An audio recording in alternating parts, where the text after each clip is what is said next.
All right. Hello, everybody. My name is Justin Mauger. I'm the Eastern Washington Community Health Educator for the Washington Poison Center. I want to welcome you all to the final session of the day. We're certainly glad you're still with us. And what a day it's been. We've explored cannabis use and psychosis, harm reduction messaging, chemical weapons testing with sheep as unintentional victims, and adolescent suicidality. Personally, since I've come on board with the Washington Poison Center, I've been really impressed with how multifaceted this work is, and our overdose series continues to highlight that. I can't think of a better way to wrap up the day than with Dr. Leonard, our managing director at the Washington Poison Center, and today he'll be presenting on nationwide newsworthy drugs. Dr. Leonard came to the Washington Poison Center this year. His previous experience includes time as a clinical toxicologist, assistant director, and director of clinical services at the Maryland Poison Center, where he held a faculty appointment as the professor of pharmacy at the University of Maryland School of Pharmacy and taught poisoning management and toxicology, critical care, and pediatric electives. His research interests include toxicoepidemiology, poisoning prevention, and optimizing poison care. Dr. Leonard, thank you so much. We're excited to have you here today. We appreciate you joining us and sharing your expertise. Please take it away. Thanks, Justin, for that wonderful introduction. Got to toss in some of those hard to pronounce and probably fake words, aka toxicoepidemiology, just to trip people up. So I'm going to go ahead and get started right off the bat here. So I really, have one key objective, and we're just going to describe some recent newsworthy drugs and treatments, and we'll jump right into it right off the bat. So, this is a figure that comes from CDC, and it's a little bit older, but really what this is this looks at the rate of obesity over time. And this will all tie together. But what we're seeing is, we've seen a little bit of a decrease over the last few years in the proportion of patients and just humans in the US that are overweight. We've seen a decrease, but we've seen this consistent increase in the rate of obesity and even severe obesity, both amongst men and women. And it's important to note that this isn't a new thing, right? Obesity has been an issue, and weight loss fads started in the early 1900s, probably tied to a decrease in walking as your primary source of transportation. And in the 1930s, lots of different fad diets started. People started selling just basically salts that made people vomit or have diarrhea. Those all resulted in weight loss. And these were touted to cure obesity, right, in the 1930s. But what we've seen is that many of our drugs have either shown limited success or had been removed from the market due to severe adverse events. So in the 1950s, we were using amphetamines, primarily methamphetamine, for weight loss. It really helped increase your basal metabolic rate. Basically, you burned energy faster. You didn't have as much of an appetite, but you also developed, potentially psychosis and paranoia, and maybe had a heart attack from it, right? And then moving into the 1970s, we had things like fenfluramine and phentermine, or fen-phen, right? And this combination, it worked really well, but it actually caused really bad valvular disease, and people died from, heart disease. Moving into the 1990s, we saw things like sibutramine, orlistat, rimonabant. Some of these came to the market. Two of the three failed, right? Sibutramine and rimonabant both failed. One because they had cardiac risks. One had a lot of neuropsychiatric issues. And then in the late 2000s, lorcaserin and other combination medications were brought to the market. Lorcaserin was actually pulled off the market because of cancer risk. This was fairly recent. But then in the 2010s, we started to see this increase in GLP-1 receptor agonists. So they first got approved, and then over the last couple of years, we've started to see a really big uptick in the use of GLP-1s. So what are the GLP-1s? I know this group is mostly public health focused. So these are glucagon-like peptide-1 receptor agonists. Essentially what it is, it's a newer treatment for diabetes and obesity. What it does is it helps basically make people feel full much earlier, right? So people that would normally eat large amounts of food, they'll eat a small bowl of cereal and just be full, and in fact, almost uncomfortably full. It really decreases your appetite and then helps people consume energy a little bit faster. And this really is due to a lot of slowing of the stomach and the gut. The dosing is really variable. It ranges from, twice a day to weekly, but we've seen an amazing reduction in weight with a couple of these drugs. Up to like 20% has been reported.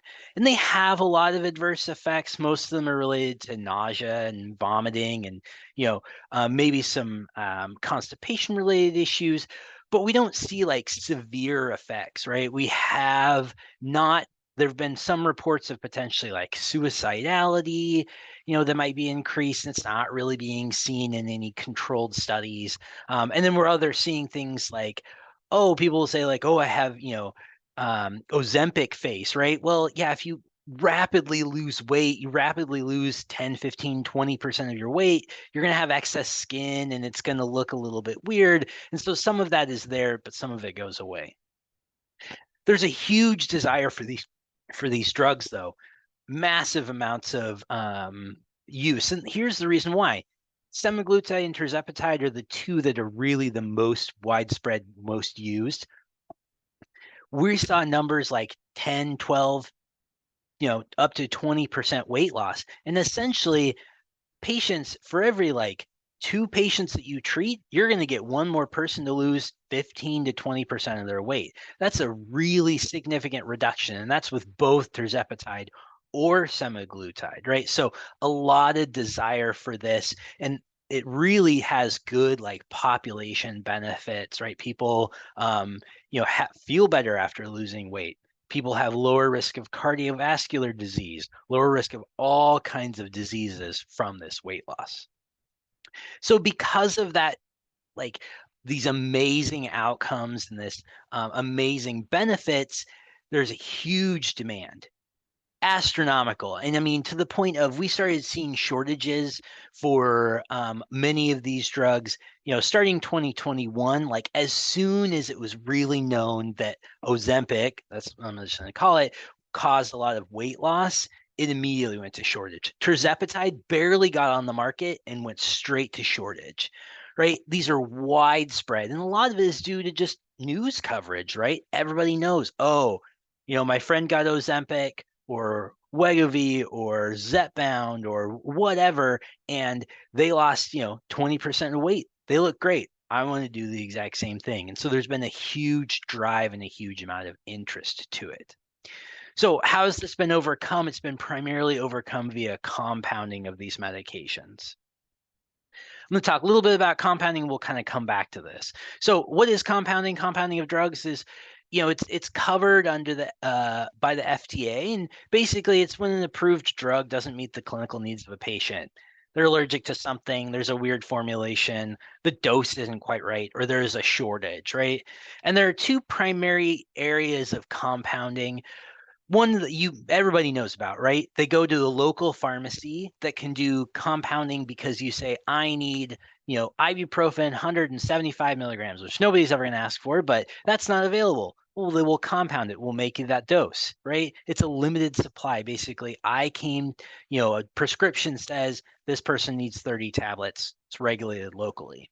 Versus 503B, which is really, it's manufacturing, right? It's compounding to sell to the pharmacies in huge batches. And it's actually regulated by the FDA. And this is really what they're seeing a lot of with these semaglutide specifically related issues, right? And so this compounding is really it's really blown up and become a huge component and a huge supply for semaglutide, and not really tirzepatide, but mostly just semaglutide, although you can buy, some like research chemicals.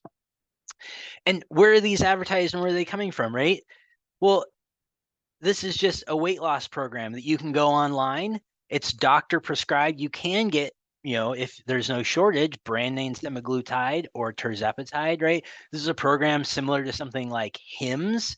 And really what you do is it's prescribed. You see a doctor, which means that you fill out a questionnaire and then they prescribe it to you, right? You don't actually need to talk to anybody. There may not be any true one-on-one interaction. You just give them numbers and your history, and you get a prescription. And then you buy that compounded semaglutide from them.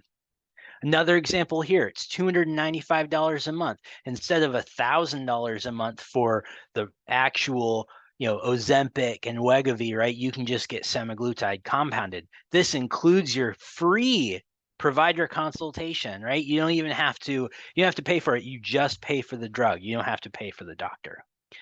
Sounds good, except there's some issues with compounding, right? There are different types of ways that are that it's present or that it's sold, and here's a really good example. So we had a bunch of these cases. We still have a bunch of these cases. About a third of our calls about GLPs are related to compounded agents.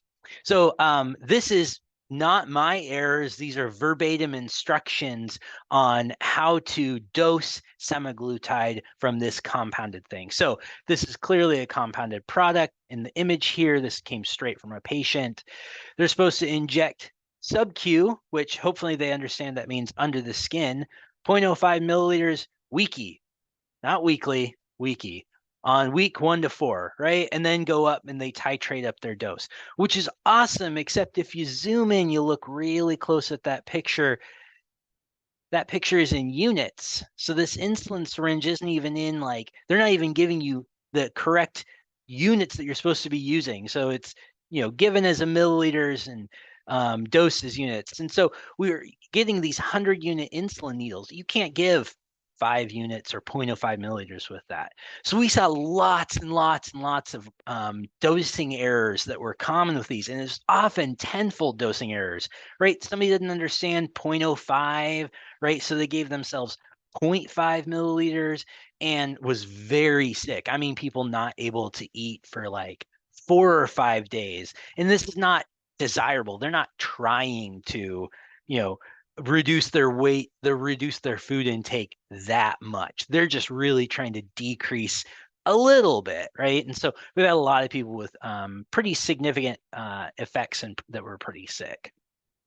And then others, they didn't understand how quickly to increase their dose, right? So they didn't really understand they're supposed to be dosed weekly. This came mail order. They never really talked to anybody. They were just kind of following some written instructions and maybe forgot about it and gave themselves, a dose every day. Same type of thing. Those people felt really sick and really ill. And we've actually seen a huge number of increase in calls for these GLP-1s, right? Like 1,500% increase over time. So it is potentially, it is a very common an increasing call that we're seeing. What are the kind of things that we're seeing from it, right? This is a nice article I found. There's this natural Ozempic that was a TikTok trend.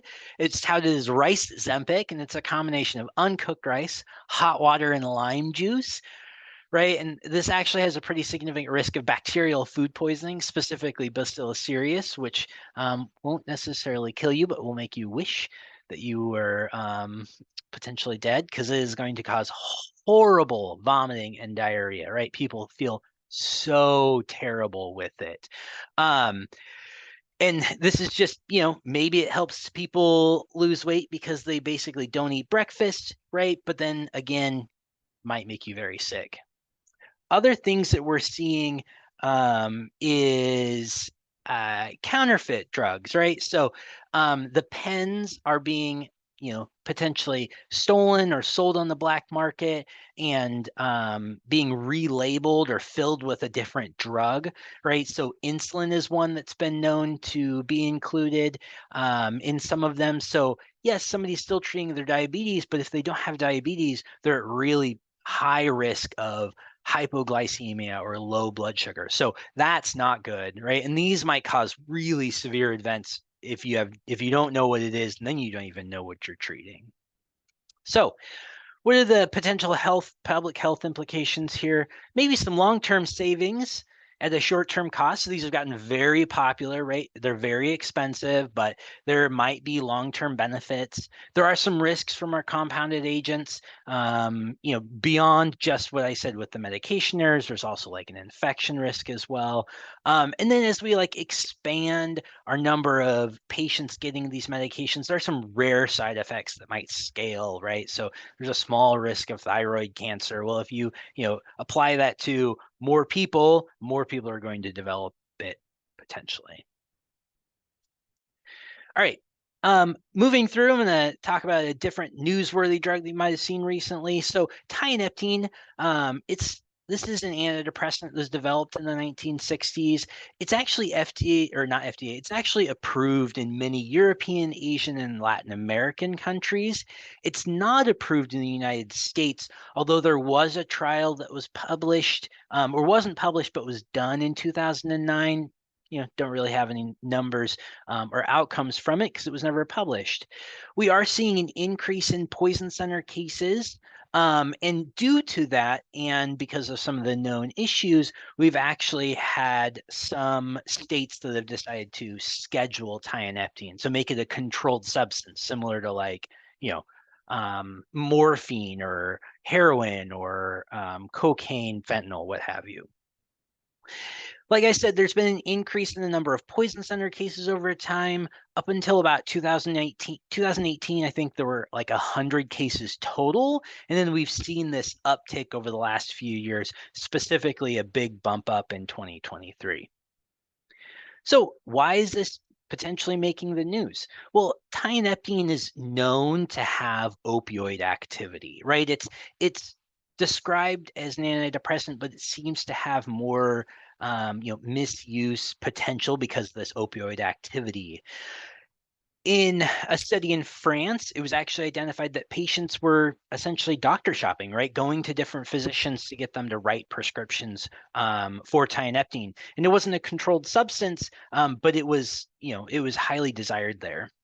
At therapeutic use, right, we're seeing doses 25, maybe 50 milligrams per day in patients. Really, it's treating depression. But in misuse and abuse, they're much, much, much higher doses, so several grams per day, right? So, thousand-fold increase potentially, or hundred-fold increase over what's therapeutic. And this is a typical course, is that somebody really increases their dose over time because it has effects on that opioid receptor, right? Patients will develop tolerance. And then if they stop, either because, they're not able to buy it anymore, run out of money, right? They just decide they need to stop. They can actually develop severe opioid-like withdrawal because it really is an opioid. So why are people using it? What are the goods and the bads about it? So desirable things are euphoria, right?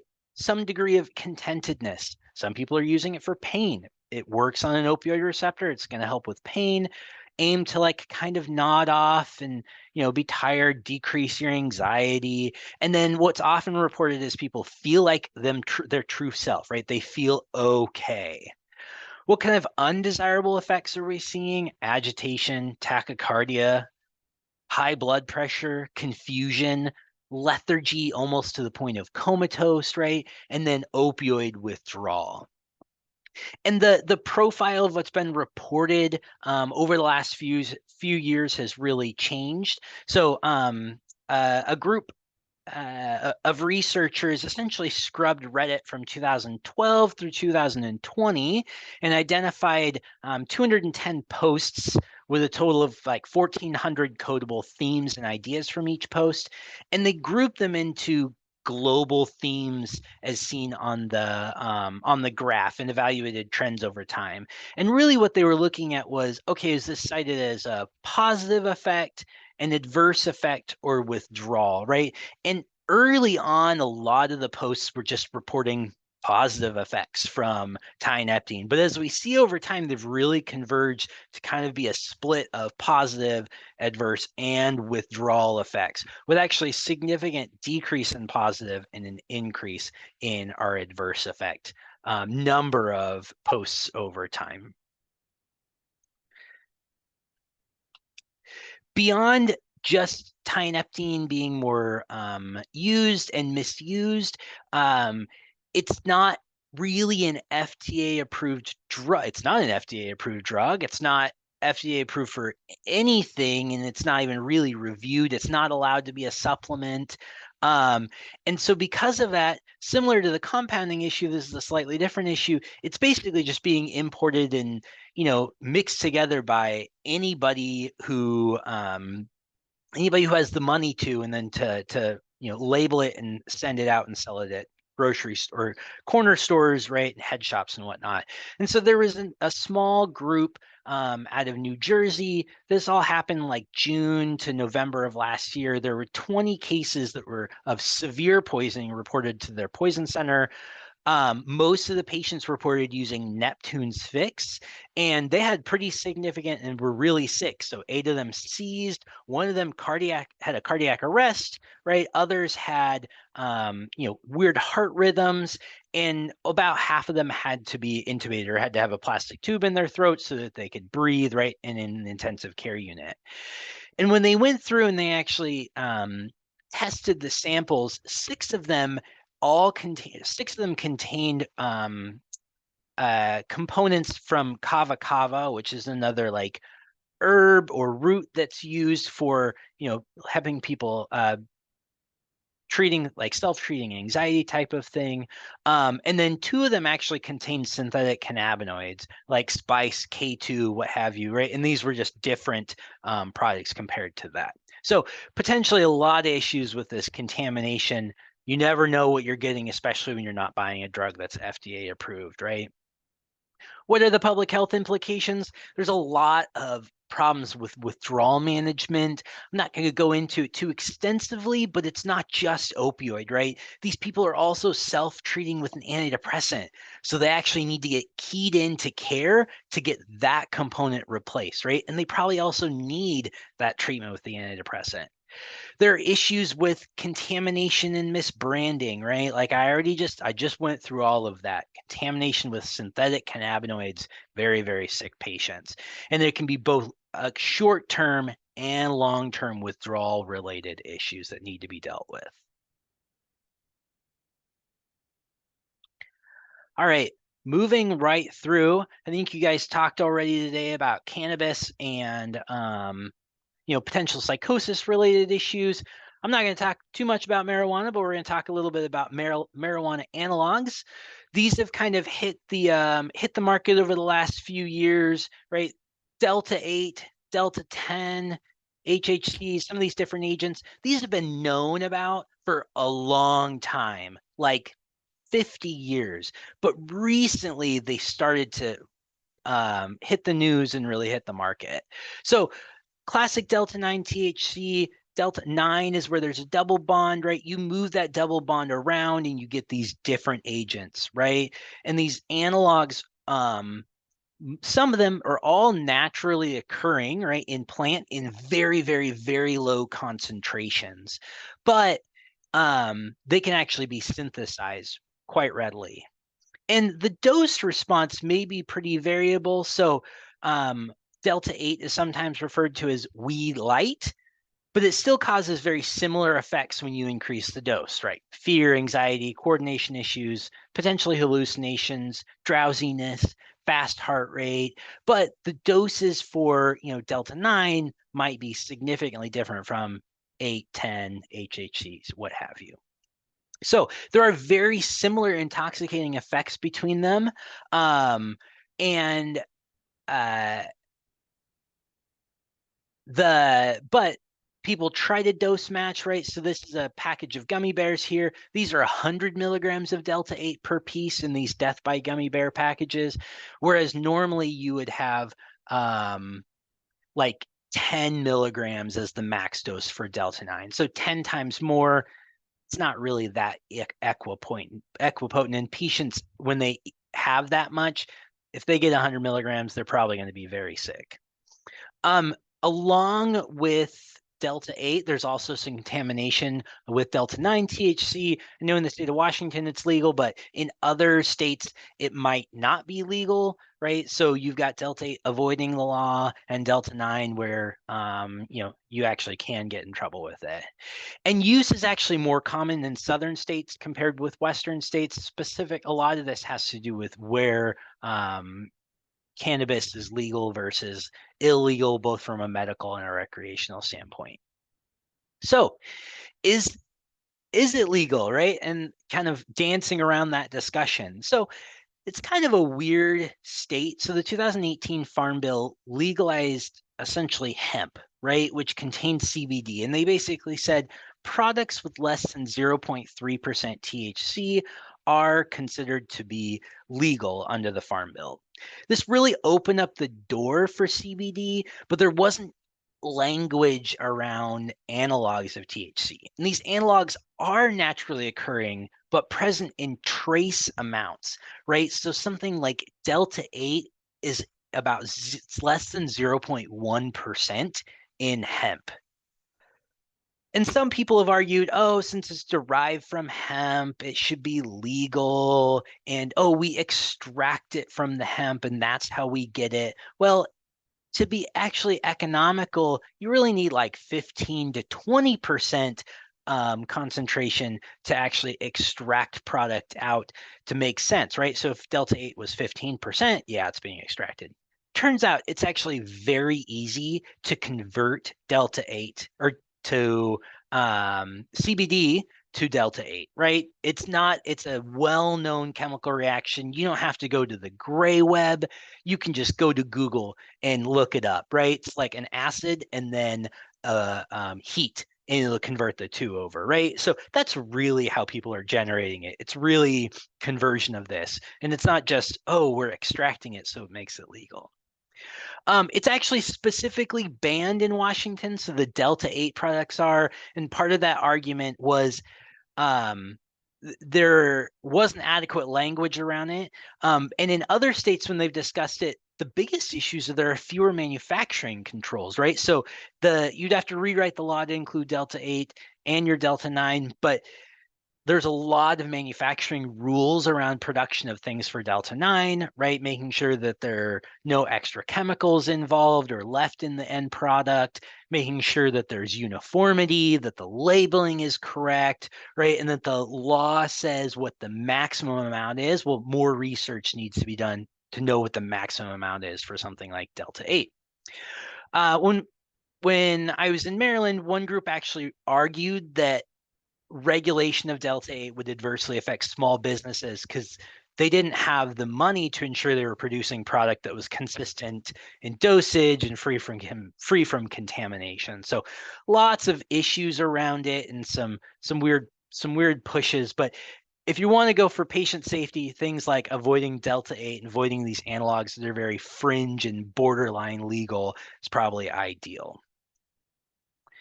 So staying kind of in the same vein is marijuana scheduling. So some of you might have seen this in the news recently. The Department of Health and Human Services proposed a Schedule 3 for marijuana products. And the Drug Enforcement Agency recently released a similar statement that proposed the same type of thing for DHHS. Implications for use in the US, right? Federally, essentially no difference, no change. And the reason why is because it's still supposed to be, used under like based on a individual prescription. So there's no like recreational availability of it. Now, individual states are going to continue to do what they do. But the implications for research are really important and really, really massive. For example, what it's going to allow is that institutions who have originally avoided any research with, cannabis related products because of federal funding, they're going to be able to, be involved in those types of products as if it moves to something that essentially the DHHS and DEA have said there is potentially medical use here. You can go ahead and research it. what are the Schedule 3 substances? What kind of examples are they? And how is it coded that way? So these are drugs that may cause a physical dependence. There's moderate to low potential for dependence. Similar things, anabolic steroids, right? Ketamine, testosterone, codeine with less than 90 milligrams when it's in combination. So what's going to happen? It's still going to be unapproved as a drug, right? Federally, it's not an approval, it's not deregulation, but again, like I said, it's going to be more readily available for research. I will say that one of the biggest complications and the biggest issues with it is that loosening regulation and saying, oh, we agree with it, often results in more adult use, right? We've seen this pretty much every state that has legalized marijuana, and then more pediatric exposures and cases, right? And kids do potentially get quite sick from marijuana, especially edibles. So that's something that we just want to keep our eyes on, and recognize, how to treat, diagnose, right, and potential implications there. Right, moving through and continuing on this, unapproved drugs. We'll talk a little bit about psilocybin. So psilocybin is the hallucinogenic component of many of our mushrooms, specifically like psilocybin could be a cubensis, right? Or a hallucinogenic mushrooms. And hallucinogenics have been used since the 1960s for potential treatment of different disease states, right? So a bunch of the trials out of Shady Grove were done. They looked at alcoholism, treatment with LSD, same thing, treatment of schizophrenia, treatment of depression, right? All with LSD. And then that research really died in the 1970s. But in the last few years, it's made a significant resurgence.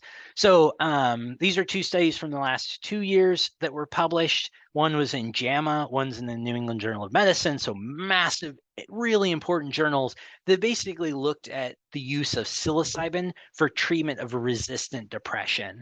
A guided activity with lots of preparatory sessions and dosing session with facilitators. And what they've actually found is that a lot of the studies have shown improved depression scores at 6 weeks plus with minimal side effects with just one experience. So not taking an antidepressant every day, but just kind of a one-off, just a one-time dose.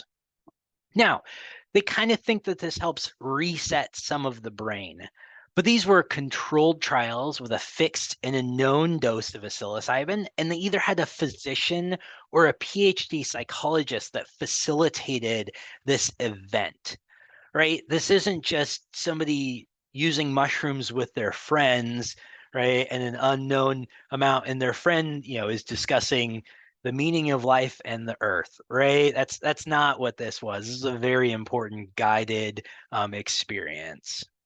So might see some increase in these. What are the public health implications? One, psilocybin is still considered Schedule 1. It is illegal, not identified at all for medical use for now.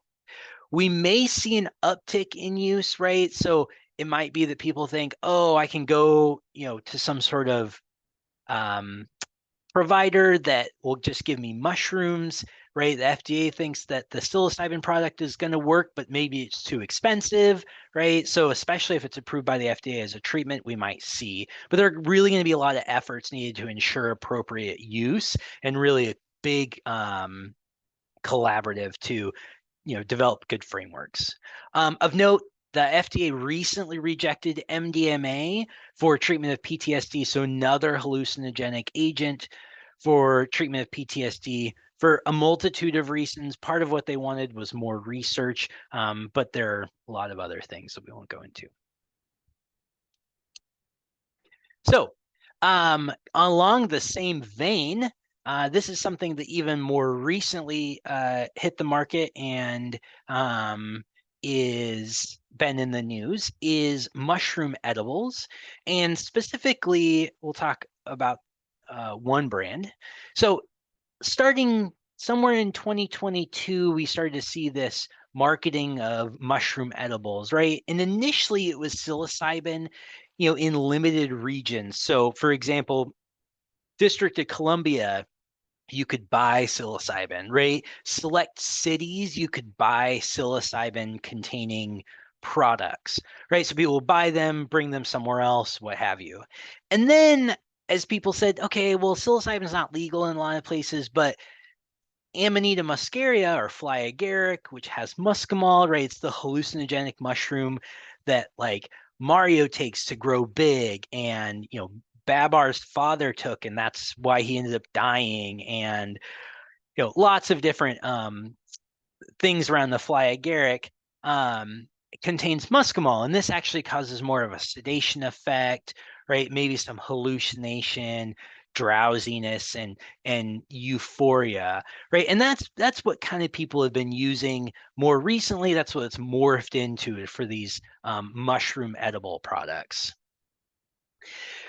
But what you see hitting the news more recently is the diamond shrooms cases.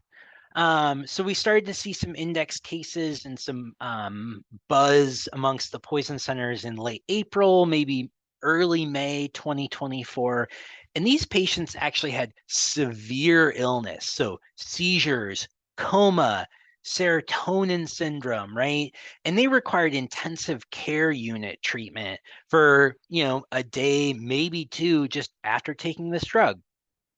And as of last week, there were a total of 113 cases identified. A little over a third of them required hospitalization, and two potentially died. We have had, we think, three cases in the state of Washington. One of them, was quite a long time ago. We didn't have it in real time. One of them, we got the call pretty much right off the bat, and the person was in the intensive care unit, had several seizures, and then another one from another area of the state, same type of situation, right? And these people are very, very ill. So why is this happening? Well, for one, here we have our testing, sample testing from the company that makes these diamond shrooms, right? This sample testing, while it's awesome, it says there's no amanita analytes, there's no psilocybin or psilocin, which is really the hallucinogenic components from some of our mushrooms. It's from 2011, and in fact, May of 2011, or sorry, 2023, May of 2023. So this is kind of old. So it's entirely possible there's a change in their manufacturing, and there probably was. Whether it was intentional or not, that's what we don't know and probably won't know. But more recently, the FDA has gone through and has been able to test many of the products. And what we've actually found is the birthday cake flavor, which was the one that was the most well recognized for causing, like for making patients really sick, has psilocybin or some sort of derivative of psilocybin, right? That also, a lot of them have kava kava in it. Again, a root from other countries that's used to help people with, treating anxiety and sedation. But again, a few of them have muscimol right in them. A bunch of them have the psilocybin. Some of them even have pregabalin, which the brand name is Lyrica. That's a prescription drug. It's just being added into these products somewhat willy-nilly.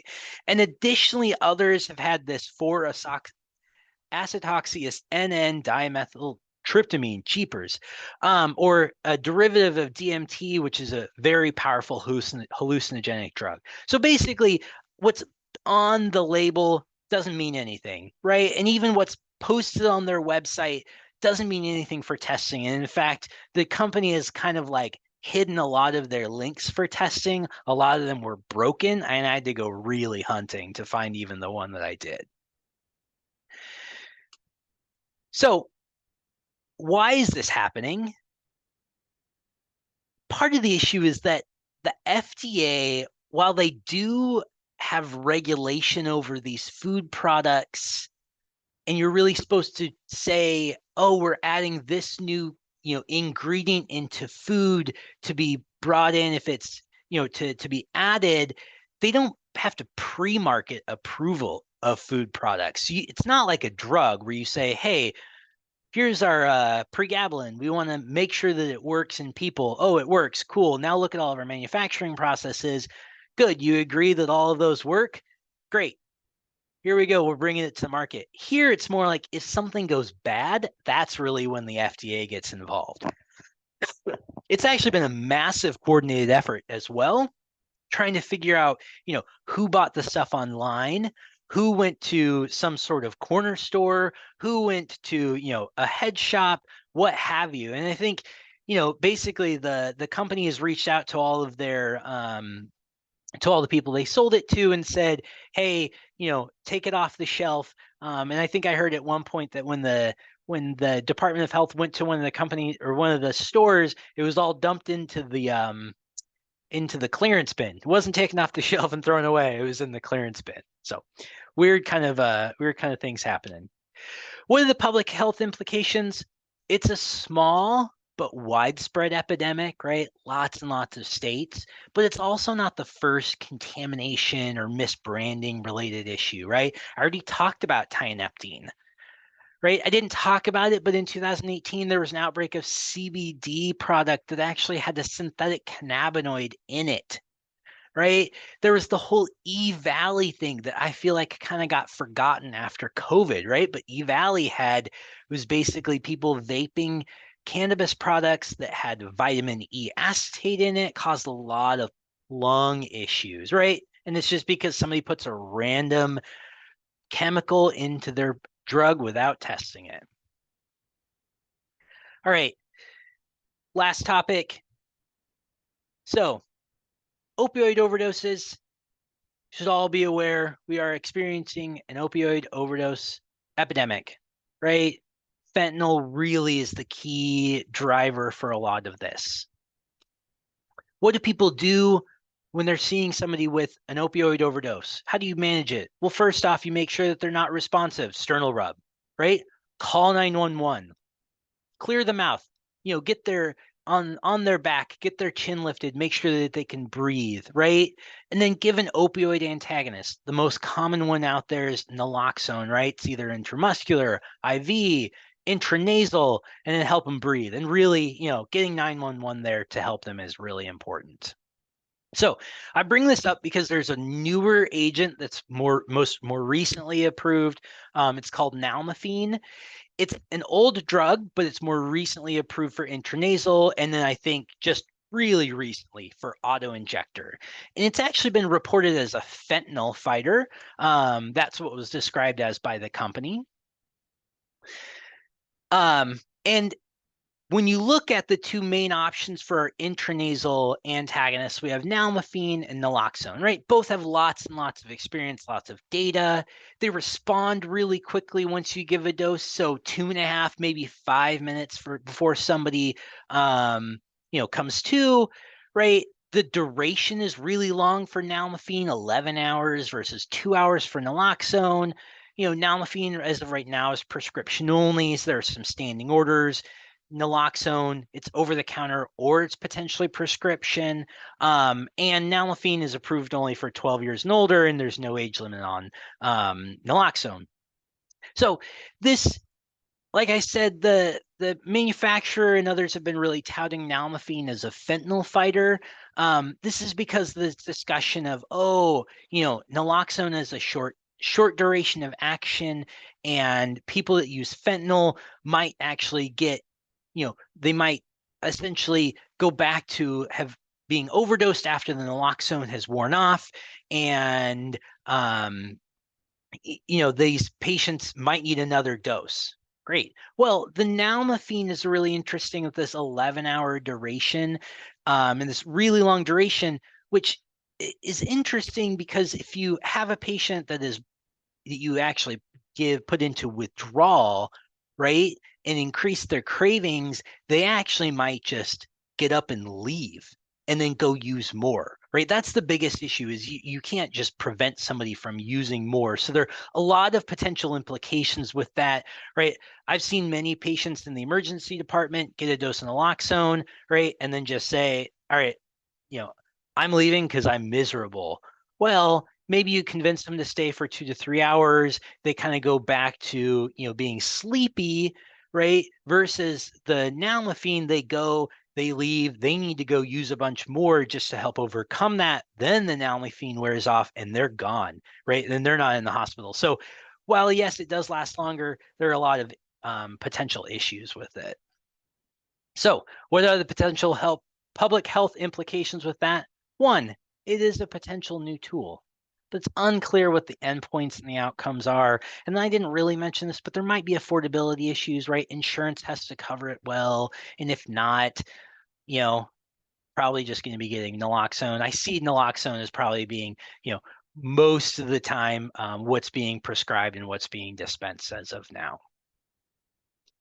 So I'm going to go through just a quick summary. GLP-1, the meteoric rise in use for patients and in poison center calls, right? Lots of issues with the compounded products where people are, making medication errors, potentially putting themselves at risk of infection from, using it too long.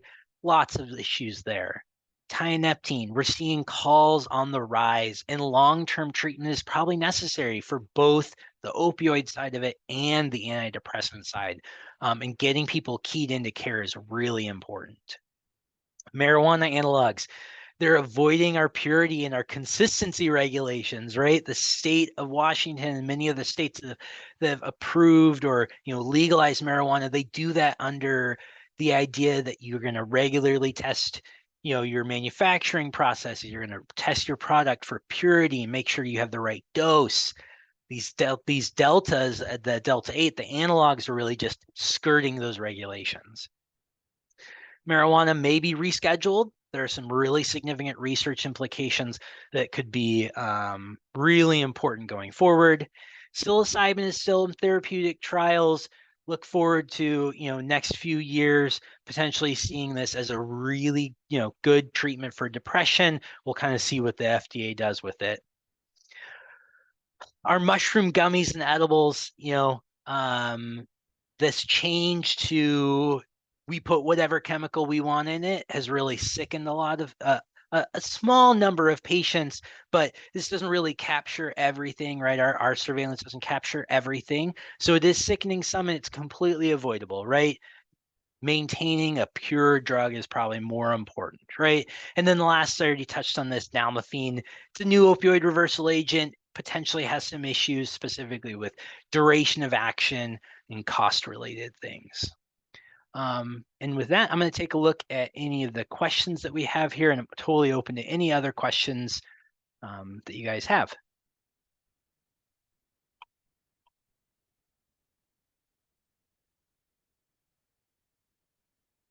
Sure. So if people have questions, oh, I see the Q&A just lit up.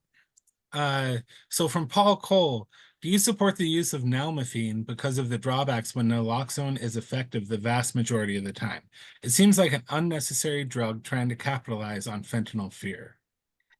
So I actually think there are a lot of issues with the nalmefene personally, and I think there's a kind of there's a discrepancy between um, some of the language around the duration of action for fentanyl, right? A lot of times they're like, oh, fentanyl it lasts a really long time. Well, it lasts a long time in the body globally, but you're not going to be like high or at risk of respiratory depression the whole time, which is why patients actually have to use like 6 times a day, right? They might have used heroin twice a day, but here they're using fentanyl 6 times a day plus. So nalmefene, it has a long duration for the fentanyl, but it's not really that long of a duration.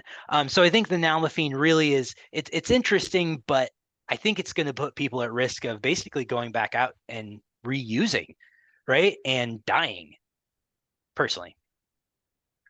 Sure. And then another one popped in here, and folks, please do feel free to keep them coming. An anonymous attendee asks, do you have an opinion on buprenorphine? I do. I think it's a, I think buprenorphine is a really good and really important drug that we've kind of shifted people to more recently, right? You've seen probably expanded access to buprenorphine 2023, I want to say.